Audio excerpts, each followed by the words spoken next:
Maybe it was a natural cave system, carved by water and time throughout the bedrock. Maybe it was a Tanzamorm tunnel. Maybe it was a Diamond Dog tunnel. It might be something worth investigating at some point, but right now, Twilight let those curiosities of the cave bounce off her mind and back into the nether space with the ideas that came from focusing on crawling. The ceiling was uneven and low, forcing her to her belly. The surface was rough, and the occasional hair-like roots hung down and brushed her scalp. Maybe it was a spider web. She couldn't tell in the dark. She couldn't see her own hooves in front of her face. Maybe it was a tomb. Maybe it was her tomb. Twilight let those thoughts bounce off too. She had to stay positive. She had to remain hopeful. Hopeful that there was an exit at the back of the surface. Hopefully that she would escape whatever was chasing her. Hopefully she would see the dawn and the princesses and her friends again. So she kept moving, kept putting one hoof forward and dragging herself along. Keep hoping those were just roots touching her in the dark.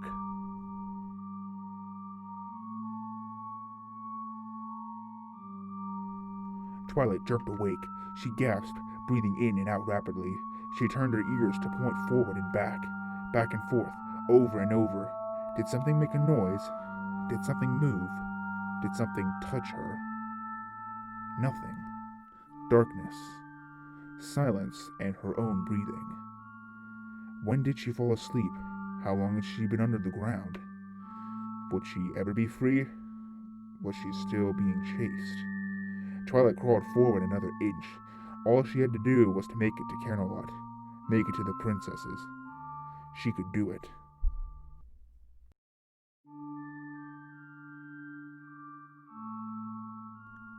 Twilight jerked awake. She gasped, breathing in and out rapidly. She turned her ears to point forward and back and forth, over and over. Did something make a noise? Did something move? Did something touch her? Nothing. Darkness. Silence, and over her own breathing. When did she fall asleep? Again?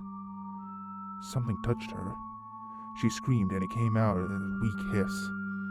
It was her own mane, tickling her neck in the breeze. The scream made her chest ache, but she turned her muzzle toward the wind and stuck out the cold dampness.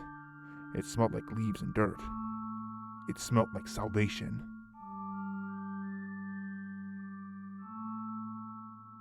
She gasped. She had fallen asleep again. She gritted her teeth and forced herself to hold her breath, to hold still, to feel. There it was again, the tickling at her neck.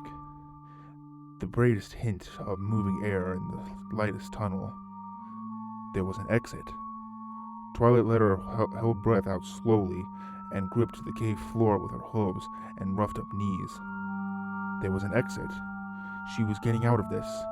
One hoof forward, one hunched back, inch by inch, no matter how long it took. 10 or so agonizing, cramped lunches later, Twilight was standing to wonder if she couldn't risk her breath. Her level of exhaustion was off some sort of scale she couldn't imagine. Everything in her body was either screaming in sharp pain or tremendous numb. Time had eventually ceased to have meaning in the dark. She couldn't tell if she had been in the narrow tunnel for a few minutes or a day. She needed rest. She needed water, medical-grade magic. She was going to be required to get back up and real speed. But right now, she settled for just laying still and playing dead. She kept her ears tilted back, turned back to hear anything that could be behind her. Anything other than the sounds she made herself, her labored breathing, her undercarriage rubbing raw on the floor, her fluttering heartbeat. The underground air lay heavy with some silence otherwise, like the cold blanket that cut off from the rest of the world and refused to get warm or comfortable. She wanted to scream, to call out, but there was nothing she could do. No pony would hear her.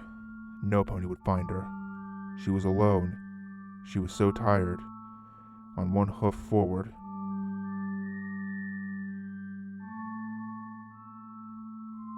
Twilight jerked awake.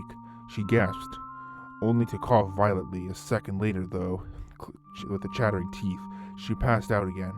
She was on one of her sides, pressing up against the wall as tight as she could be, shivering her own body over. The chill was intense and felt to the bone. Twilight coughed again, forcing herself out of the shallow hollow that was cradling her. She lifted her head carefully, mindful of the low clearance of the tunnel and the roots. Sitting up, cleared her throat, whimpering. Her adjustment her wings and spread her feathers out over her flanks and back. Then Twilight started to bring in her legs, one by one, until she was properly sitting. All the little bumps and bruises wore up to complaining ew, but she ignored them, with tears dripping down her muzzle. You will sit still, Twilight Sparkle. Twilight growled. You will warm yourself. Ignore the pain. It is just your body telling you it's still alive. She spread her wings a bit more, letting them drape around her dirt. Slowly, the air on her skin mixed with the coat of the feathers and warmed her. The shivering started to ease. Twilight opened her eyes and immediately wanted to go back to the warmer darkness behind her eyelids. This black void looked even cooler than hers somehow. She blinked away the tears, and still clung onto her lashes. What's the point? Am I going to die down here? Twilight groaned, wishing again that she had better knowledge of healing magic. Not that she had the many left to use anyway, but if she could get real rest instead of passing out and waking up again after some unattainable amount of time, it really helped. Support me on Patreon and Ko-fi, links in the description. Thanks for listening and be sure to subscribe. Good night, every pony.